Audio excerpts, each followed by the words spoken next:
जिथे सह्याद्रीच्या दर्याखोऱ्यांत वारा सुद्धा स्वराज्याची हाक देतो, जिथे प्रत्येक काटलावर वीरांचे रक्त बोलते, तिथून जन्म झाला सिंहगर्जनेसारख्या एका बालकाचा.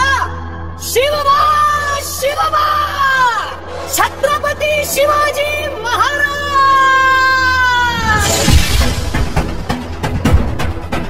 हा वीर फक्त रणांगणातच घडला नाही, आई जिजाऊच्या संस्कारांनी तो पाळण्यातच पराक्रमी झाला.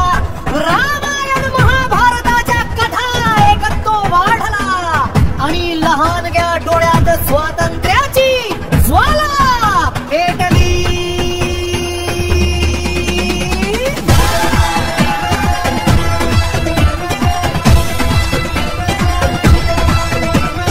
जगातल्या प्रत्येक आईसाठी प्रेरणा आणि मातृभूमीचं रक्षण कसं करायचं याचं जिवंत उत्तर म्हणजे जिजाऊ आणि शिवबा.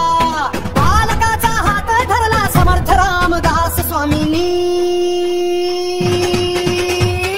धर्मधैर्य निष्ठा आणि कर्तव्य या चार शक्तींची योजना देत समर्थ म्हणाले, स्वराज्य हा तुझा जन्मसिद्ध हक्क.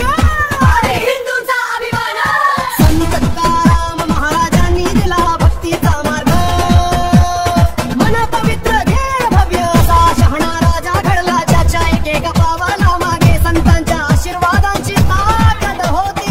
आणि मग सिंहाचा पहिला हुंकार. तलवारी आणि किल्ले उभे राहिले, तोरणा रायगड प्रतापगड प्रत्येक किल्ला होता स्वराज्याची घोषणा. शत्रू होते कित्येक पण एक शिवबा पुरेसा होता.